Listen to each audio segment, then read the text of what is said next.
Yes, I have some job switch. Busy interviewing.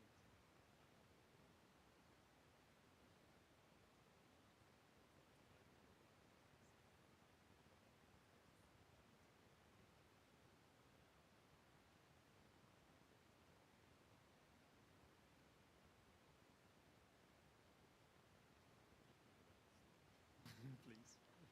Start ladies first.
Assalamu alaikum, everyone.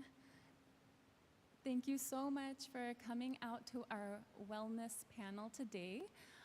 Just to let you know, we have some blank index cards and pens behind the chairs in case anybody wants to put an anonymous question or comment for the panelists after we go through a few.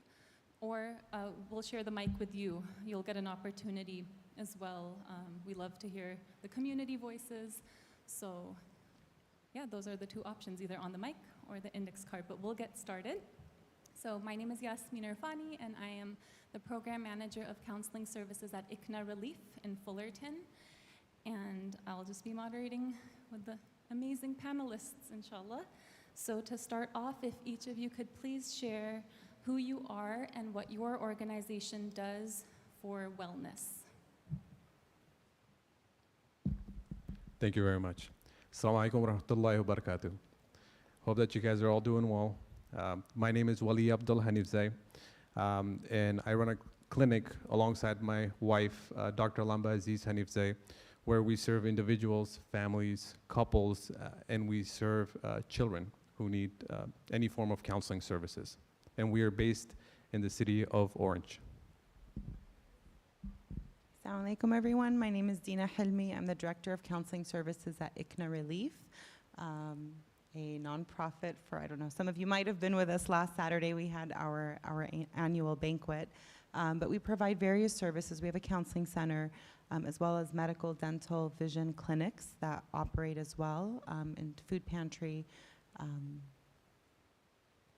toy distributions, a bunch of stuff. So one of the main ones, though, that I'm involved with is the counseling center.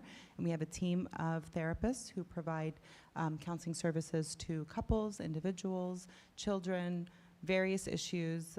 We have a team that is able to provide and cover those services. Assalamu alaikum wa rahmatullahi ta'ala wa barakatuh. Bismillah walhamdulillah. My name is Hassan Alwan.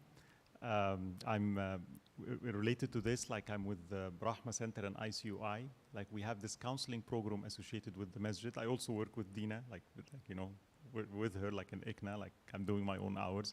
Work also with Brother Wali, right? But the idea is like masajid need to have a place that caters to mental wellness, mental health. It's a service we do. Sometimes we help people up with financials, which is good. But as you can know, we discussed today, we need a lot of help in other areas. So having within the masjid, within the mosque, a place where people can come to is something very valuable. And that's the effort I'm trying to lead both in Rahma Center and ICUI. Jazakumullah khair. Jazakallah khair, all of you. Very inspiring work. And so I would love to hear what interested each of you in being a mental health advocate, especially since there's so much stigma in our communities. What brought you to this path? Thanks. We're going to change it up at one. We will change it up, yes. So the question you asked, just so I can hear you correctly, was what geared us, or what kind of the route we took in becoming mental health advocates? Yeah, why you chose this path. Yeah, thank you. A very good question. So it's a long one. I'll make it very short.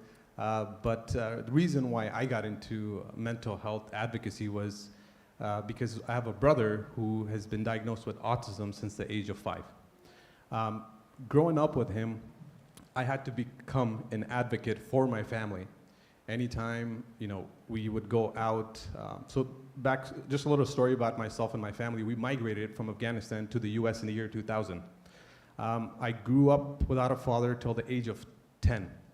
That has its own sets of course and advocacy there, but coming to the States, my parents didn't speak English. Nobody knew the language, nobody knew the culture, so that kind of pushed me and geared me to, strive in supporting my brother along, in his journey. So I would always be in family meetings, I would always go to school meetings. I was always kind of the parent to my brother, going in alongside going with my mom, because my dad was either working or, to tell you the truth of the honesty, to be honest about it, he was struggling himself as a father. Having a son who was diagnosed with autism was very challenging and heartbreaking for him. So it was very difficult for all of us. So for that, over the years, based on my experience, personal experience, as I got older, I was like, well, I'm in college, what do I want to do? I kind of went based on what was easy for me. I was good with people.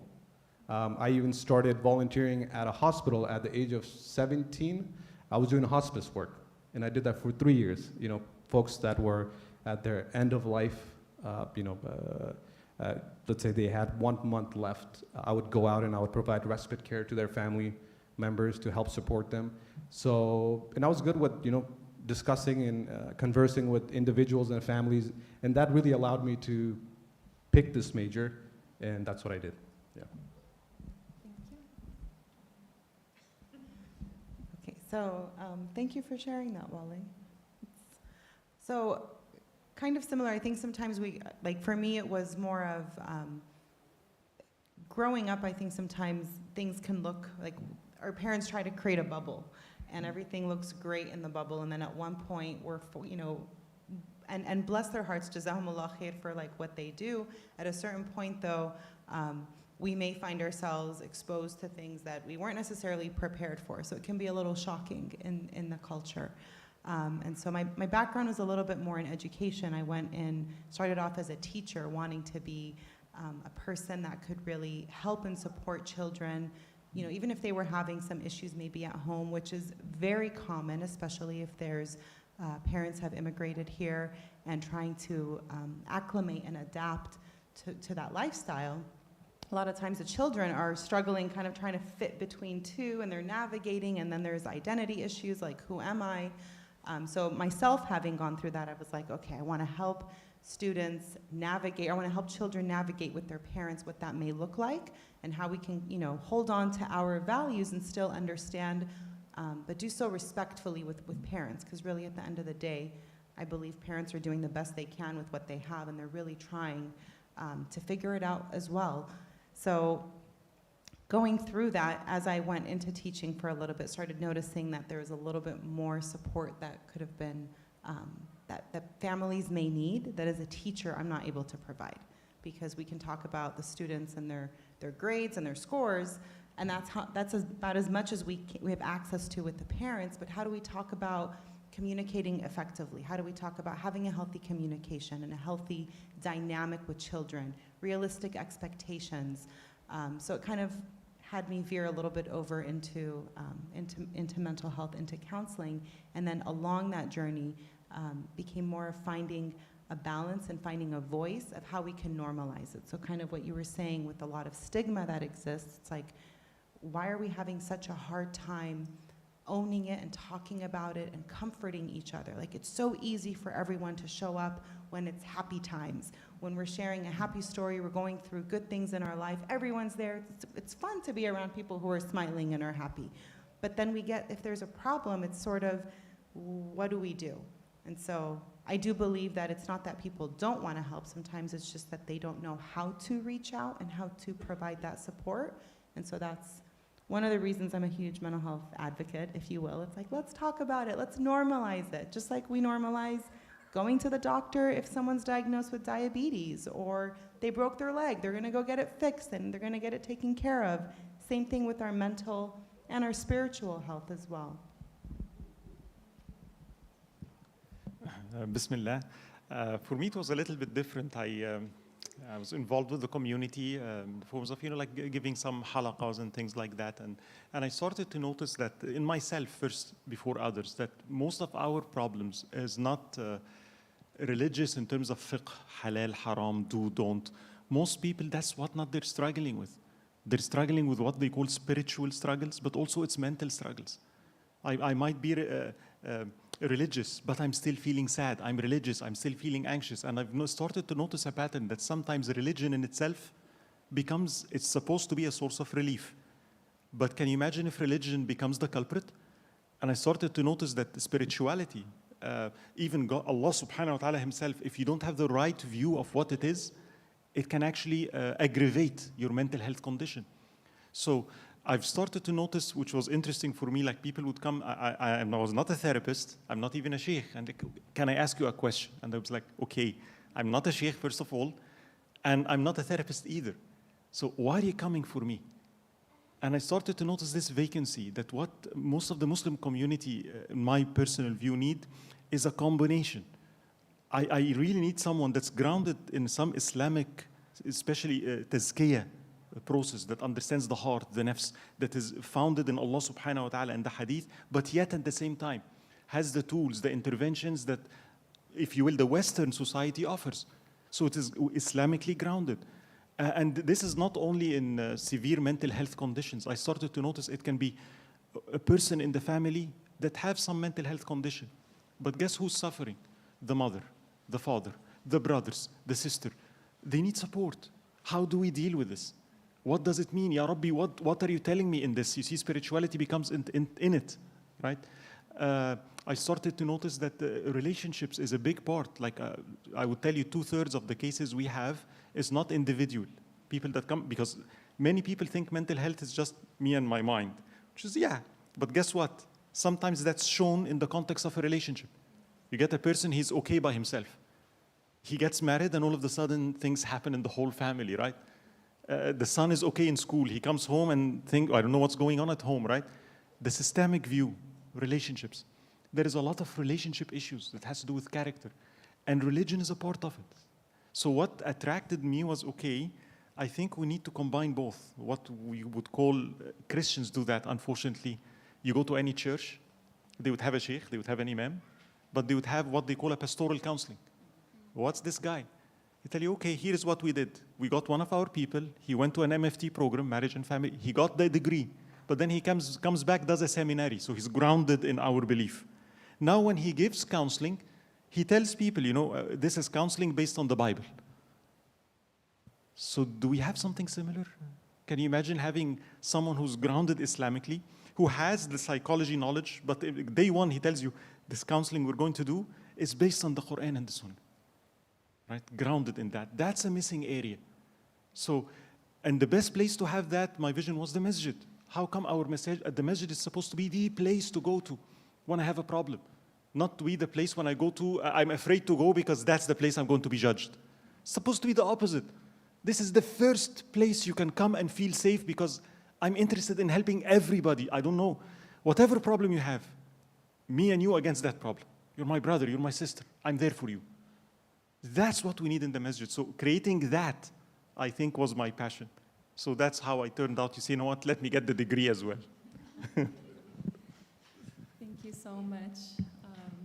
You're all such gifts to the community, and even the Rahma Center, like Ustad Hassan referred me, and I go there for therapy, and it's just so amazing to have a Muslim therapist to understand.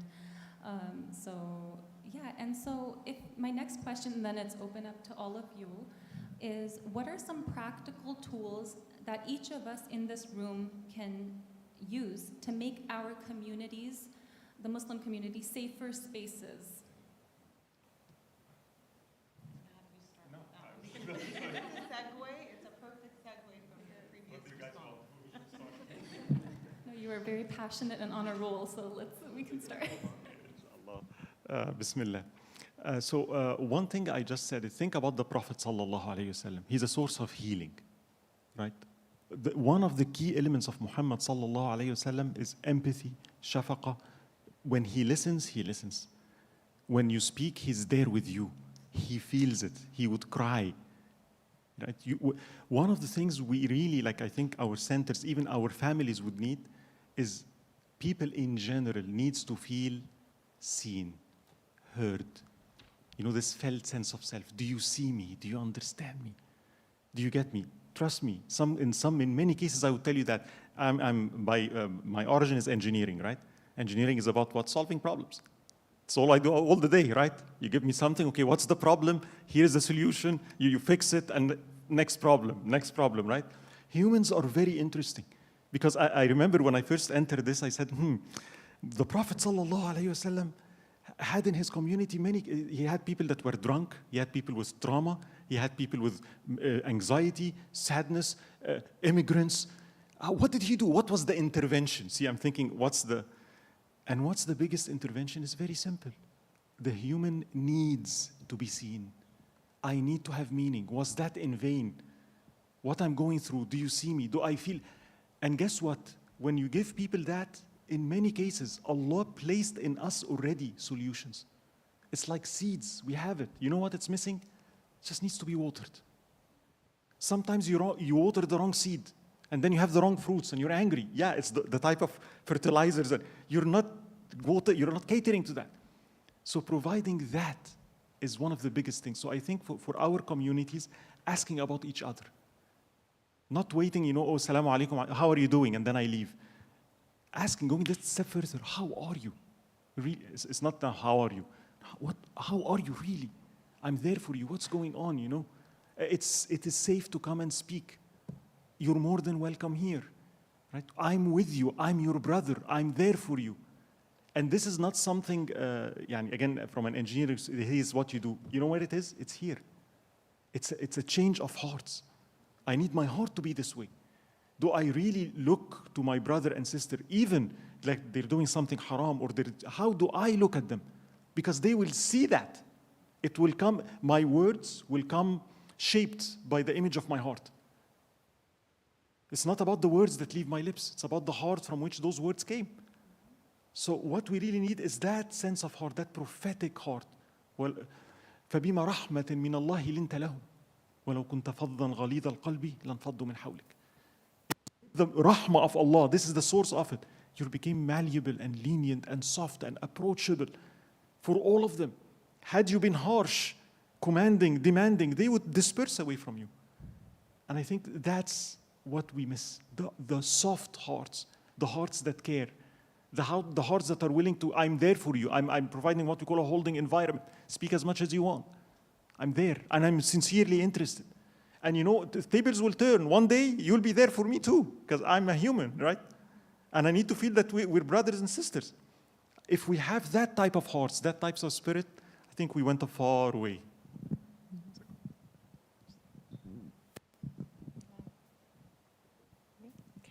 Jazakallah khair. I like the prophetic heart part, and I think it really highlights that we start with ourselves. And so I think part of the practical tool is for us to be here, to continue to show up. Sometimes masajid or spaces, you know, people may have their own experiences there, and sometimes it's not, you may not experience it as the most inviting atmosphere. But I think what happens is if we stay consistent and we show up and we participate and we practice and put this prophetic heart practice, we implement it together, we just need enough of us to be able to shift the conversations and shift the energy of the place. Because by nature, by the mere existence of a masjid, it is supposed to be that place that we're going to, and it's our place to just be with Allah subhanahu wa ta'ala and be with our fellow, you know, with our fellow brothers and sisters. So I think it's that mindset piece too. It's we all make mistakes. And so practicing humility with ourselves and grace when we do make mistakes to be able to then extend that to other people and to our brothers and sisters. We can't do it alone. And the masjid or the space itself, it's the people who make the place. And so I think it becomes each of our responsibility to be a part of that change. Thank you. Thank you, both of you. Really good, really good. Just to piggyback on that, just as Sheikh Alwan stated, right, finding a meaning, right? When you're having discussion with community members, making sure that you are, you know, hearing them out. It's highly important. I think in our society, what has happened is that we're a very fast-paced society, and let alone others, we don't even give ourselves time. Is that true or not? You guys want to raise your hands for those that would say? I'm one of them. I don't find time for myself, but I have to make time for myself. The best way to serve or the best way to help others is to be able to help yourself first. And that's kind of one of the big takeaways first. Secondly, the fact that you guys have come here, just like Sister Dina suggested, it's important that we constantly host workshops and events where the community is coming together, where that taboo stigma is alleviated over time, because we need to work towards making sure that, you know, every single one of us on a day-to-day basis are going through some form of struggle or challenges. So for that, it's highly important that we give ourselves time and we are able to then serve the community at large. That being said, I think one of the things the other thing I would like to discuss is mindfulness. Anybody here meditate, by the way? Meditation? Okay. Spiritual or yoga? Both? Good. Is it a safe space to admit? Well, I usually give examples of myself, and thank you for asking that. It's highly important to be able to meditate, to really, you know, connect with yourself, with your environment, because that will really allow you to get grounded, first and foremost. And then secondly, what you want to do is, and I wanted to give you guys an example of this. This is pretty common in all of our lives. And this is something that constantly happens. Again, fast-paced society, right? We're watching, we're eating, it's dinner time, but we're watching TV as we're eating, right? It's like, oh, I gotta watch the show, I gotta catch it. I gotta watch the show before the night ends, or I gotta go and do something. So when we as human beings, when we're trying to focus and we're trying to give our attention to one specific thing, it usually deviates away and it goes somewhere else. So in order to alleviate that, the first thing you have to do is focus on that one specific task. If you're eating, look, take your time, you know, smell the food, see what it smells like. As you're eating, making sure, you know, just kind of talk to it.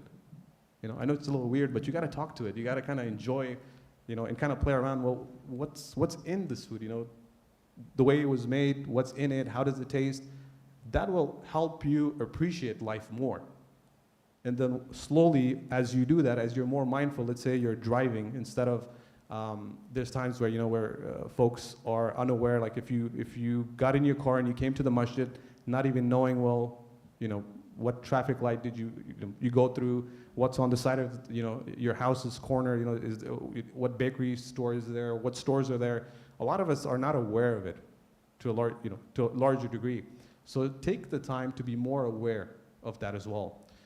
And then lastly, I would say is when you're coming across somebody that is struggling with any form of challenges or having any form of mental health challenges, the best thing to do honestly is ask them if you feel safe, if you feel like this person is close to you. Majority of the time, a person that's going through struggles and challenges, they'll come to you and they'll kind of share with you their issues or challenges because they want to be vulnerable. Even though they're not vulnerable, the best way to get them to talk to you is to show your own vulnerability. That's a big key. So you have to be able to connect with the other individual. So if I'm not able to connect with you, then there's no relatability there. So it doesn't even become a conversation. It's just more of a, you pass time. So I think the best thing would be ask. Second is to listen to what the person says. You don't have to say anything, just listen to them. See what struggles, what challenges they're going through.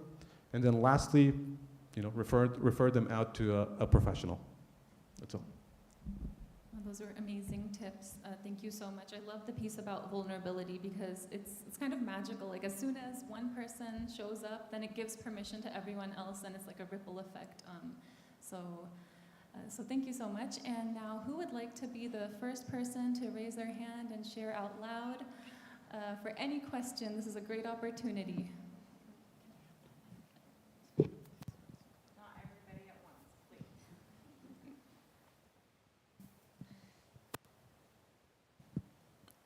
Spoiler alert, I was told beforehand to have questions prepared. So based off of what Vali was saying, what tips do you have when you're having that conversation with someone who you see is in distress? Like for someone who's never navigated that conversation before, how do you ground yourself and make sure that you're doing the right thing?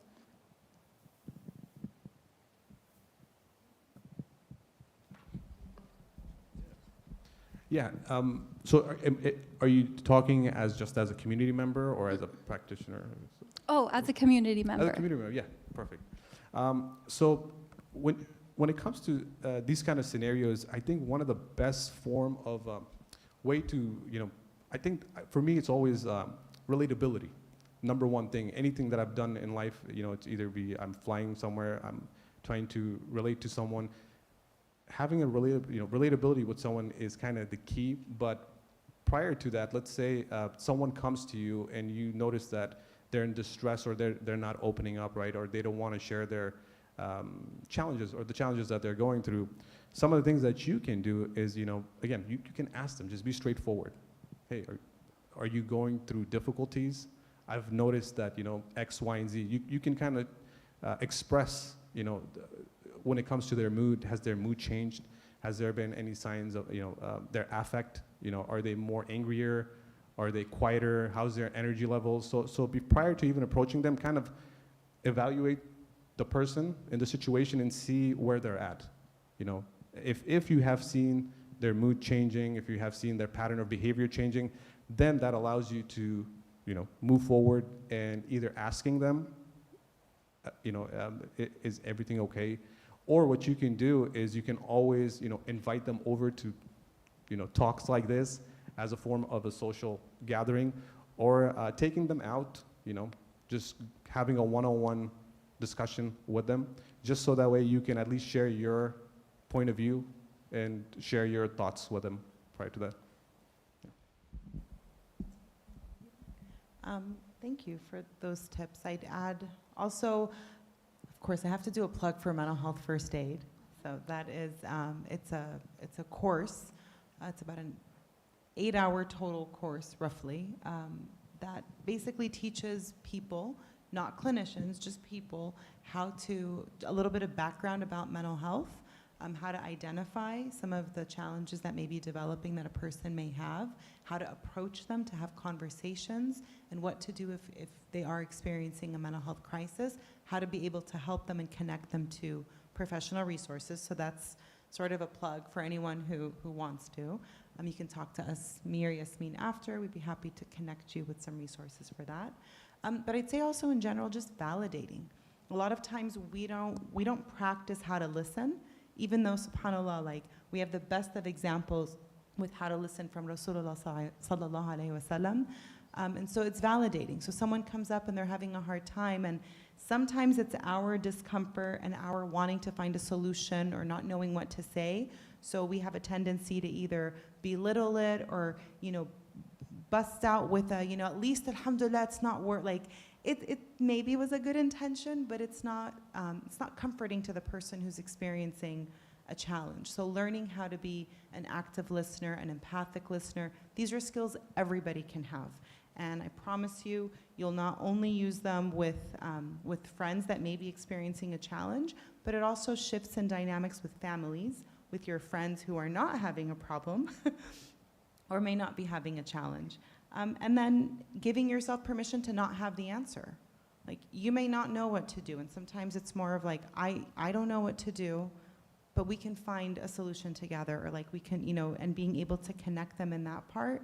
I think a big part of it is our own comfort in dealing with something that may seem scary, but like Sheikh Ustad Hassan said, like, people want to be seen. And so if we can at least see them and hear them in that moment, hopefully we can help them get the professional help, and we can prevent more serious issues from developing. Bismillah, like just expanding on what has been said. But before that, I would say something. If you know someone is struggling, or someone is like, do you make dua for them? Do you do qiyam and every night and remember them? You see what I'm saying? Do you give charity? Because those things help. Right? As a matter of fact, sometimes, and those are spiritual things that we seldom do, right? But it's extremely necessary, because Allah subhanahu wa ta'ala is al-Fattah. He's the one that opens. Always do. Rest assured, there is always something you can do, even if the situation is completely out of your hand. يعني لا تعجز, as the Prophet sallallahu alayhi wasallam told us, right? عليك بالدعاء ولا تعجز, because with dua, you never feel helpless or incapable. You have something. You have a weapon in your hand. But I would say the following, also like expanding on what has been said. A part of the problem, and we see that even in our own, and even marital relationships. Have you ever seen a husband and wife, they're fighting because she's distressed and he's trying to solve the problem, and then it doesn't go well, right? That's so common. And here is the interesting part. A part of it is the following. If I see someone, especially if I care about that person, if that person is close to me, and I really, my son, my wife, my husband, right? And then I see that person in a problem, he's hurting, he's depressed, he's anxious. How am I feeling? If you're a mother and you see your son crying, how are you feeling? I'm not feeling well at all, right? Now, here's the problem. I don't have space to feel that feeling. I don't want it. If a person is depressed, I start to feel the burden, right? But if I'm not big enough, أَلَمْ نَشْرَحْ لَكَ صَدْرَكَ, if my chest is not wide enough, I can barely take myself, right? So if a person starts to say something like that, and I care about that person, I really love him. So I don't want him to be in pain. I want to relieve the pain. Good intentions. So what am I doing? Do this, do this, do this, do this, right? Did you try this? Did you try this? No, you didn't try hard enough, right? I'm not, remember what has been said. I'm telling you, this is a fact. Sometimes the person is not seeking a solution at all. Really. It's more important, look, in life, there are ups and downs. Life is a test. Allah subhanahu wa ta'ala, there are going to be experiences that are not pleasant, and we can do nothing about it. But here is the key, right? I don't want to pass through this experience alone. Isn't it? And I can give you like psychological testing, the very, very famous experiment that Sue Johnson often tells that they do this test where they tie someone to an electric shock. We're going to give you an electric shock, and of course your heart rate is, when is it coming, when is it coming, when is it coming, right? And it's painful, right? And then they bring someone that cares about you, and tell that person, hold that person's hand. The electric shock is still coming. He didn't remove the electric shock, and guess what happens? The resiliency is up. Now I'm okay. What did that person do? The electric shock is still there. No, he's just holding my hand. He's just holding my hand. But it's not any, oh, I'm just holding. No, I know that person. He loves me. I feel it. Gives me strength. Gives me power. Gives me ability. So sometimes, please remember that it comes from our own lack of ability to deal with negative experiences. So when somebody comes in that person again, he's again depressed. He doesn't do anything. I tell him, Ya akhi, why are you depressed? Go out, have a walk. Ya akhi, depression means he cannot do anything. He can't get out of bed. It's heavy. I'll tell you what to do, brother. You stand and pray. Yeah, it's correct, but he's telling you, I can't. I can't. And being with someone who's depressed will depress me unless my chest is really vast enough. So wallahi, one of the best ways we can help other people is expanding our own chest. So it can take other people's pain. I'm with you in that pain. We're together in that pain. If I cannot relieve it, I'm there for you. And yeah, I'll feel it too. I have the courage to feel your pain. I'm not running away. Because we run away. We run away. I'm not able, even with my wife or my, khalas. And that's when you find many husbands, speaking about myself, when a woman starts speaking, no, shut down the conversation ASAP. Why? I know where that's going. I know where that's going. No, please, right? Later, dismiss, run away, right? I don't have the whole day. I can't take this. That's the problem. And maybe that's what she needs. So, si'at al-sadr, expanding the chest. And there are spiritual things, and mindfulness is one of them. It's a very spiritual thing. Be with the creation of Allah subhanahu wa ta'ala. Notice what Allah is giving you in this minute. Being in the state, I would say, not in the state of mindfulness is being in the present time, right? In Islam, we have something really more, actually, I think, very more powerful. You know what we call it? Al-hudur. Hudur is not to be in the present, but to be in His presence. In His presence in everything I do. I'm not alone. I'm never alone. When I'm eating, when I'm praying, can you imagine? And I'll finish with an example I shared with you before, but I hope it brings some smile to you. I learned that from my son when he was 6 years old. How? We went to Knott's Berry Farm, and you guys know the roller coasters over there, right? And of course, I don't want to be like in those things, upside down, backward loops and spins, right? That's great. Why would I pay money for this? Give money for people to just, no, thank you, right? But he wants to go. Khalas, I'll go with you. And then guess what's the next request? Can you please come with me?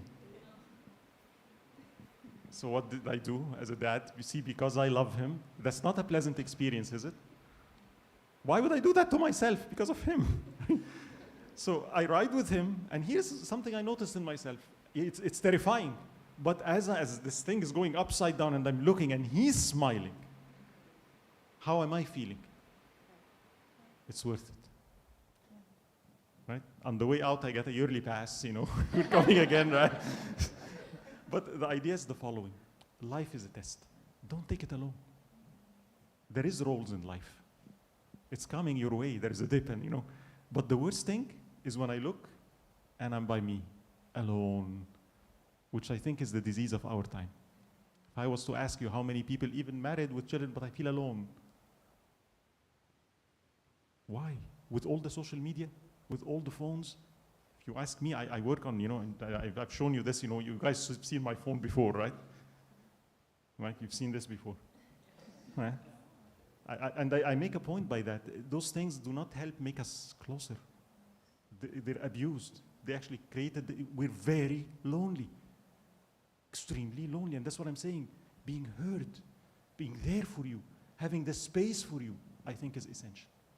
So it's about me having the space to bear the other person's load. That requires me to work on me first. That's my share. Jazakallah.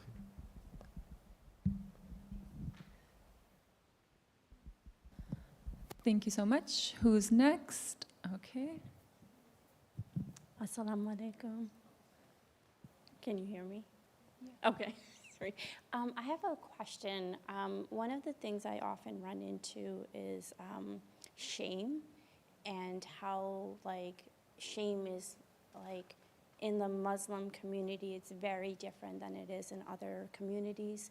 And so I was just curious on like how you guys would engage in conversations or provide, because sometimes people shame other people because they're not praying enough, right? Or like you have depression because you're not praying, or you're not doing things the halal way or whatever. And those conversations are really hard and tricky, and I was just curious on how you would handle those conversations. Thank you.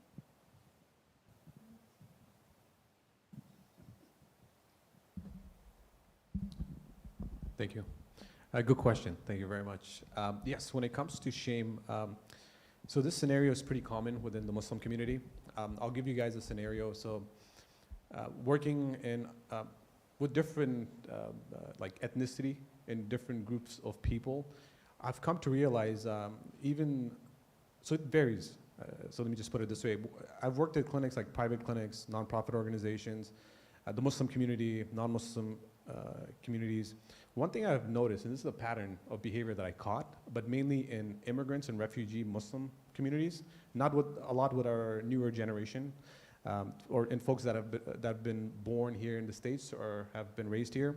One thing that I've noticed is that if you go to a specific client where somebody is, let's say, Caucasian or Asian, non-Muslim therapists, if you go to a clinical setting, they'll walk in, you know, they'll just walk in like they're walking into a restaurant, and they'll just kind of have a conversation, you know, pretty easygoing. Hey, how's it going? And they'll kind of discuss things with their therapist, you know, not into details, but you'll see like the attitude and the mood is very different. It's like, oh, like, you know, nobody's there to shame you. Like the person's going in very proudly, I feel like. Versus something that I've caught in our community, and this is where the shame component has come, is that whenever I've seen folks from our community come, they struggle to step into the office. Even when they do, they have to kind of come very slowly. Nobody speaks. They walk in and shh, you know, and they go inside the room. That's it. I don't know if you guys if you have come across this, but I always come across this, which is very normal, And then shame usually is really taught from, you know, from our homes, from, you know, society and the community, and that's how it kind of has come about. Really depends on where you've come from. Are you coming from a place in demographic location, or, you know, from the community you're from, or from you know, society you're from? For instance, I can talk about myself, Afghanistan. If I said something, if I shared something with anyone, that word will, you know, be shared with every single person in the household or with the community. That's a guarantee, right? Because some people want to know what's going on in your life. Secondly, the other thing is documentation.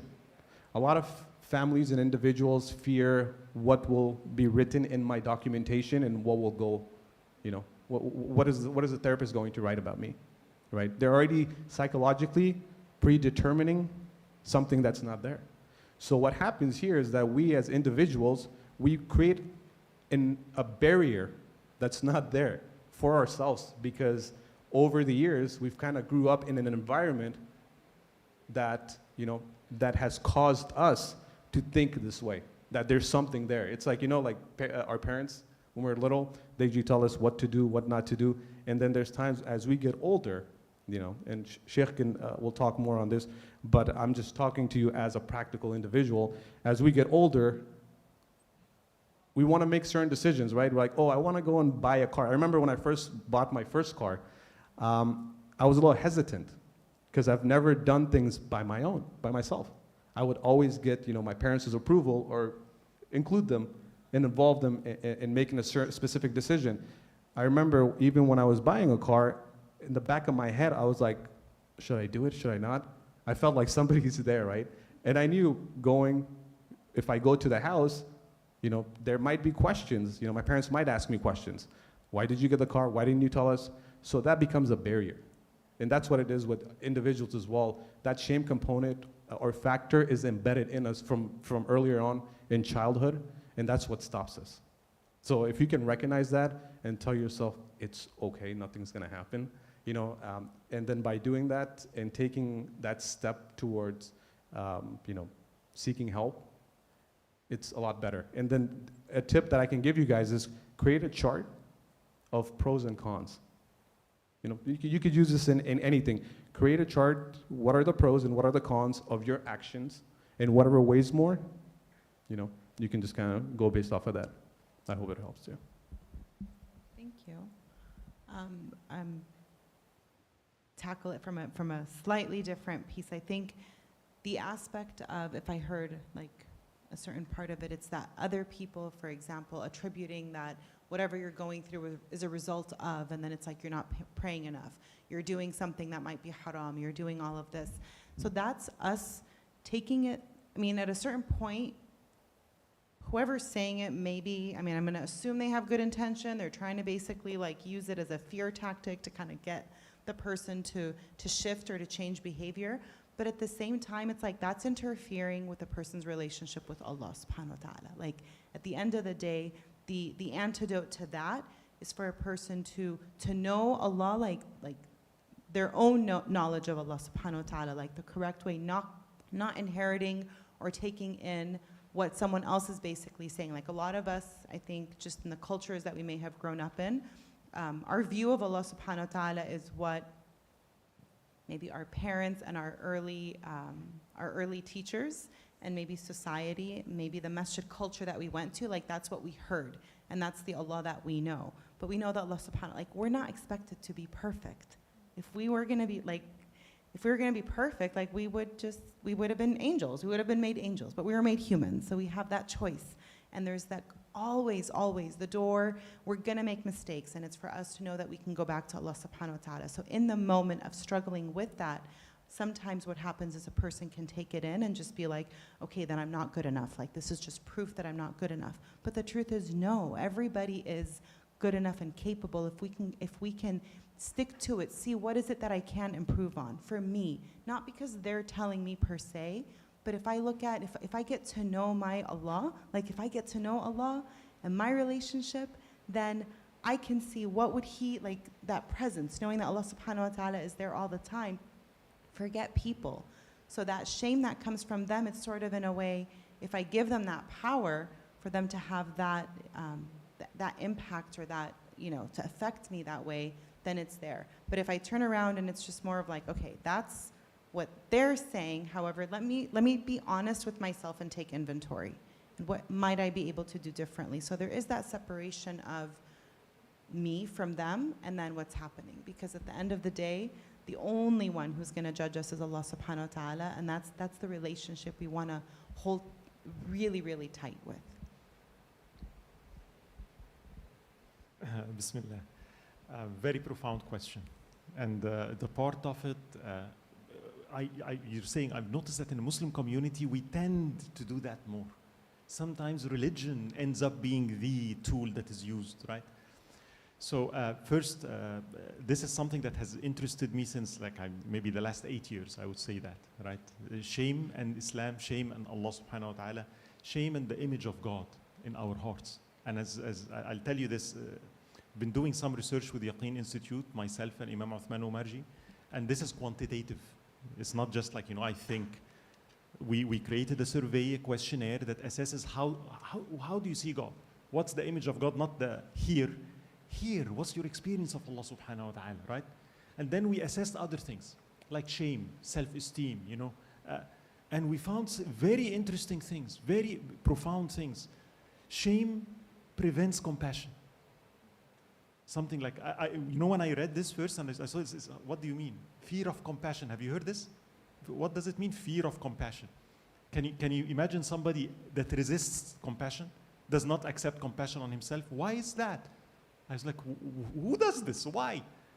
And I'll tell you why. Because if I'm a parent, and I'm a good parent, see, I intend good, and I want my son to do better, right? My son, he cares about my opinion of him, right? That's something he really cares about. Hey, I can use that, right? Son, you're not good unless you. Son, if you do not pray, then Allah will, right? And my intention is what? right? Is to make him do the right things. If you do not do the right thing, oh my, that's the end of the world, and you are bad. Not that you did something wrong. You're a good person that did something wrong. No, I don't say that. You are bad. Good people do not do this. Good people pray. Good people read Quran. Good people. But what if my son says, hey, I don't like to pray? I was a kid too. I remember myself. Do you think when I was 15 I liked to pray? No, because I know my nafs isn't that way. So what does that make me now? I'm a bad Muslim. I'm ashamed of myself. Shame, the reason it blocks compassion, which is very interesting. Parents want to motivate their kids. I want you to do good. But there's two ways to motivate a person to do something. One is a fear factor. If you don't eat, you're going to get cancer, astaghfirullah, or something like, So I instill fear. I bully the person. I attack the personality of that person. We see it with husband, wife, spouses all the time. You're not a good wife unless. You're not a good son unless, right? So yourself is associated with a specific behavior, right? It's a technique. It works, but after a while, you know what the problem is? That person, the only way I know to motivate myself is what? Harshness. Meaning what? I'll give you an example. I share this with people, I'll share it with you. So bear with me. If you see a person in this room, a young woman that's crying, and you go and you ask her, what's going on? Why are you crying? Well, I had an exam today. I didn't study. I went out yesterday with my friends. I didn't study. I took an F and I'm a failure. I'm a no one. I'm going nowhere. I'm such a lousy person. What are you going to tell her? What are you going to do? I ask the sisters if you see that.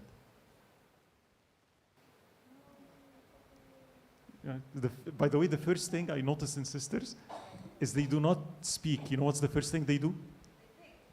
Not think even. They give a hug. Right? You guys do that, and that's actually, so they do not, what are you doing there? What does this hug represent? Compassion. Oh, no, it's okay. And this, it's okay. Are you saying it's okay that she went out and play and, didn't study? That's not what I mean, right? But what are you saying really? You're comforting that person down, saying, okay, we can still catch it. You're a good person. You're not a bad person, right? Yeah, you slipped yesterday, but guess what? There is a way out. And you're still a good person, we will handle this, right? What you did is wrong, but you are good and I'm there for you. What if you see me, Allah forbid I ever do that, I go and speak to that sister this way. You lousy sister, you're going to be homeless. Continue that and you're no one. I told you you're no good. Why didn't you listen to me yesterday? You will never change. You're a failure, such a lousy kid. What are you going to tell me?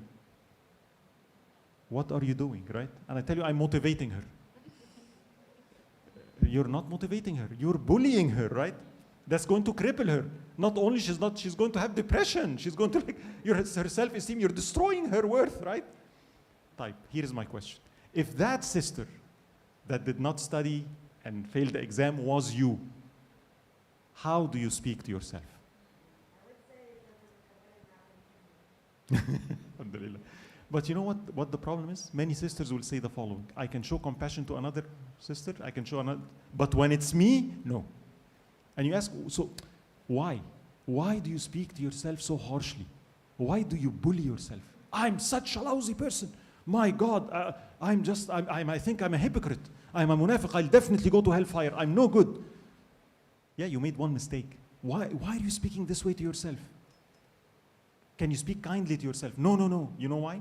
If I speak kindly to myself, my standards will drop.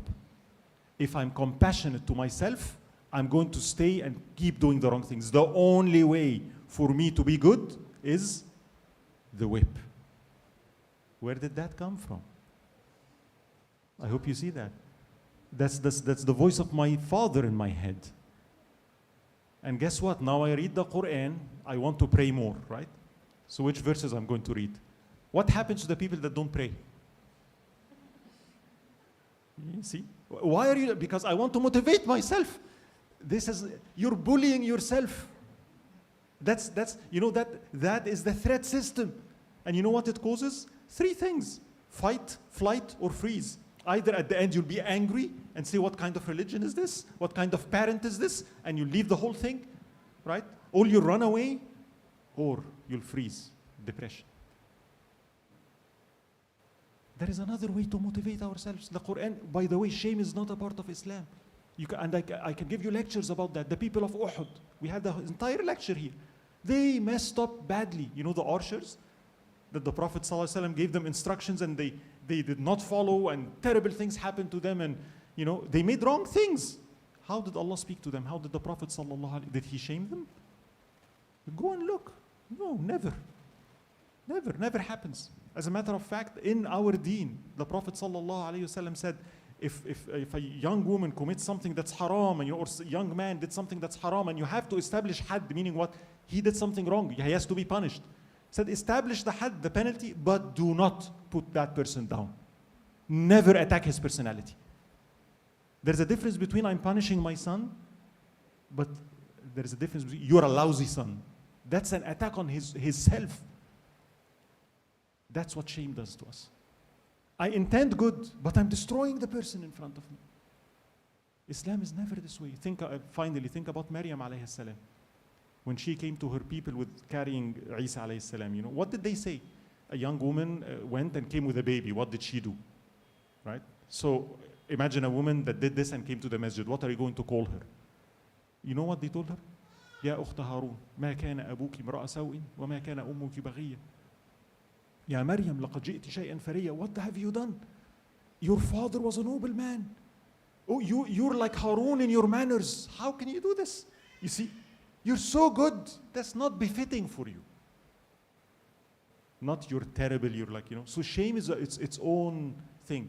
And yes, inshallah, like we publish it soon. But there is a relationship between shame and the ability to accept Allah's grace and Allah's compassion.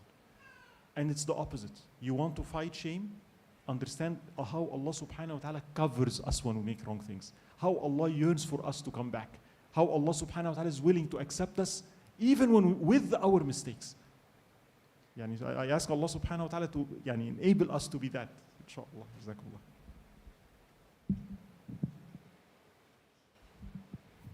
Thank you. Somebody here, you said?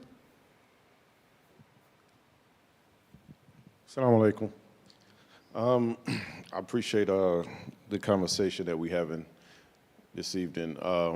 One of the things that I wanted to bring out, and I'm wondering how the community is approaching it, especially in your space. Oftentimes, especially for African American Muslims that are converts coming into Islam, there's like they almost feel like, not accepted when they come into the masjid. Not all masjids are like this, but I'm saying it happens a lot.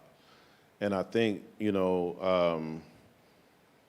how is that being addressed? Is it being looked at as a form of mental health? Is racism looked at as a form of mental health?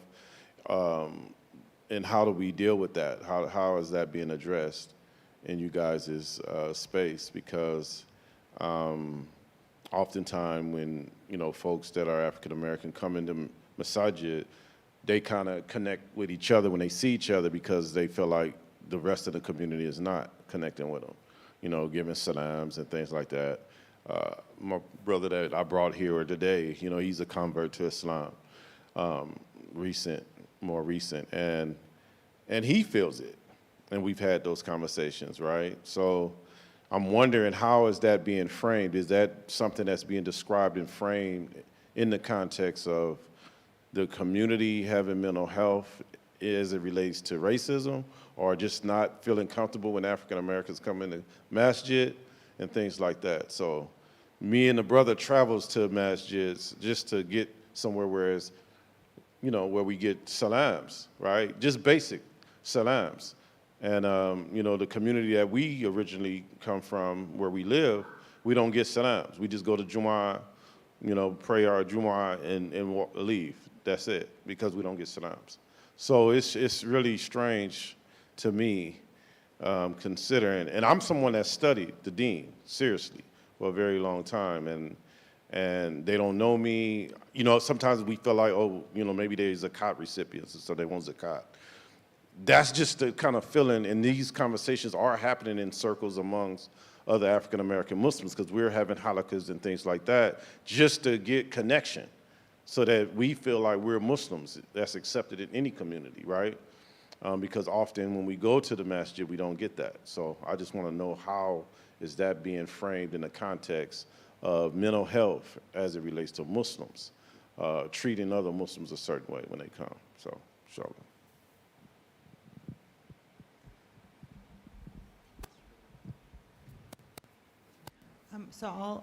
So first off, I want to, well, I don't need to, I'm sorry that that is the feeling, and I know how real, I appreciate how real that is, and I appreciate you bringing it up, because it is an issue. In terms of, like you said, it's unfortunately probably a lot of masajid still, and maybe it's more of the minority where that conversation may be shifting, but this is, it is an issue. And actually racism is beyond mental health, it's a public health crisis, and that's how it's being viewed. I know in outside spaces, the murder of George Floyd really forced people forward in terms of coming to terms with that and having those conversations. In our masajid, I'm involved with Shura Council, one of the board members, and one of the projects that we're spearheading and trying to launch, and impact is more of the Medina model in the masajid. And in that, it addresses the issues of racism and mental health in general, but racism also specifically, because there's no room for that in our deen. That's about as oxymoronic as it can get, and antithetical to our deen is the concept of racism.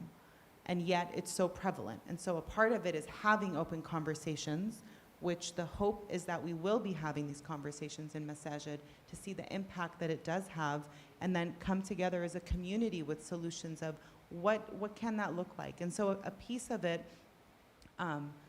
is encouraging more of the conversations, getting to know people who, and part of it can be with the Black African American community, but even in other contexts, it's people who look different than them.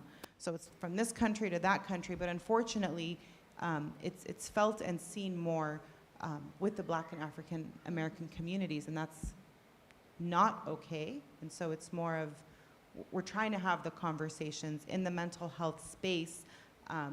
It's an awareness of it, and shifting conversations for people to explore also their own implicit biases. I know that's like a big word, just kind of seeing, because people sometimes, they're not even aware that they are racist. And it's like, okay, so from outside we're looking at it and it's like, this is very racist, and the person is oblivious, in their mind they're not even. And so how do we have the conversation where we can help them see, and we can promote more of the shift and the change? And so the more we get to know each other, the more we see each other, that opens up that door for us. So thank you for being here today, and for bringing that up and for speaking to it as well.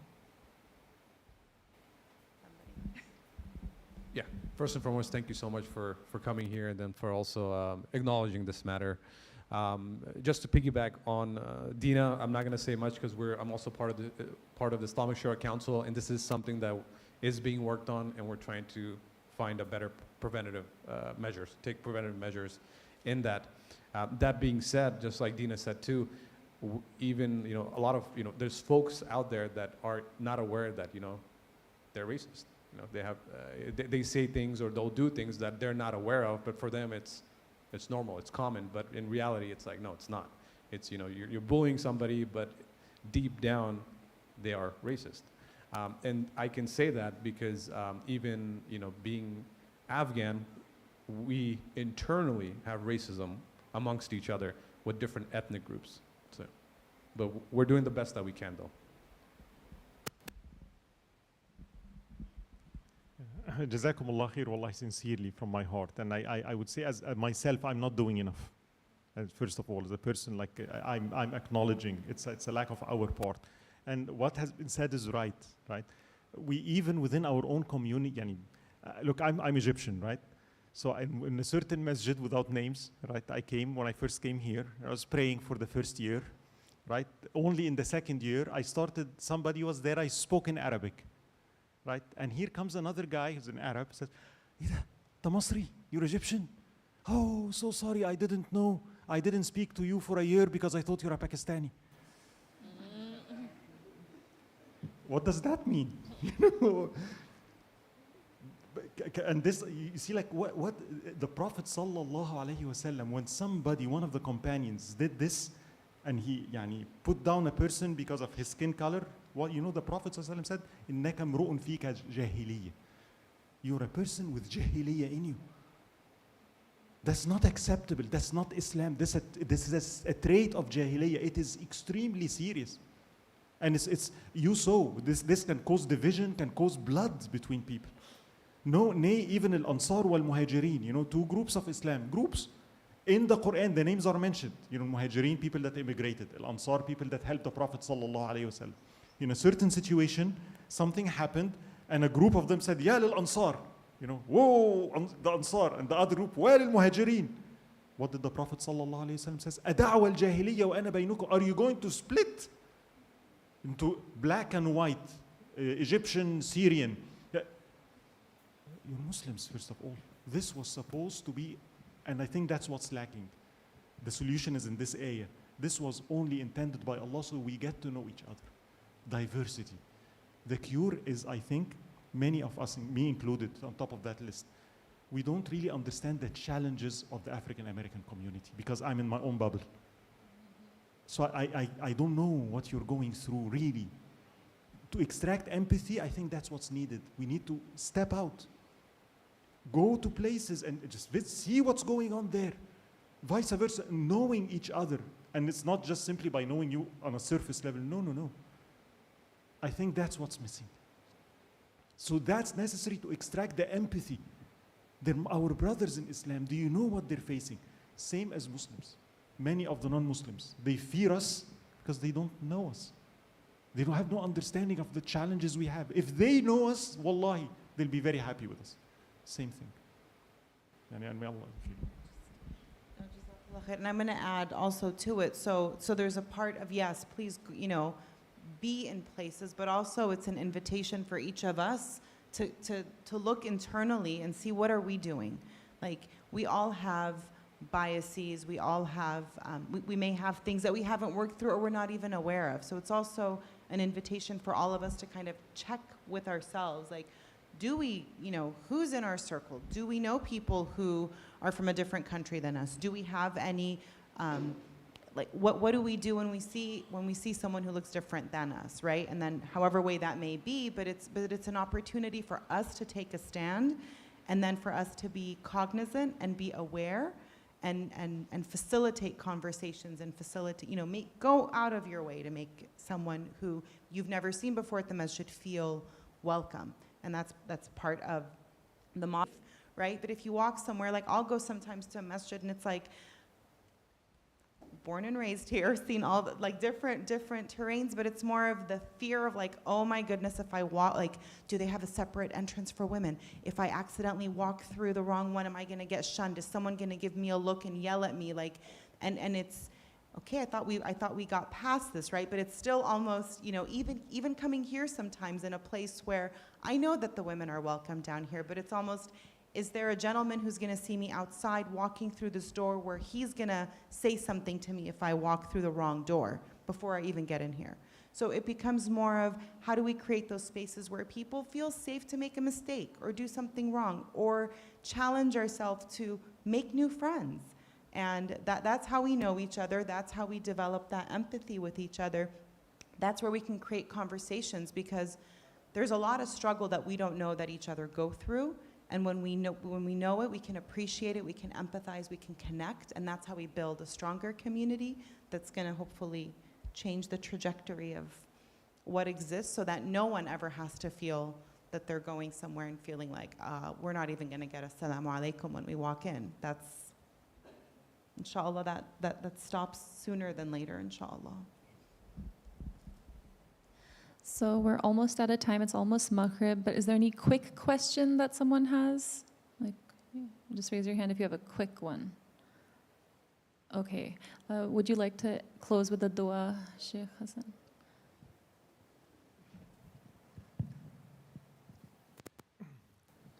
يا رب يا واحد يا أحد يا فرد يا صمد يا من لم يلد ولم يولد ولم يكن له كفوا أحد.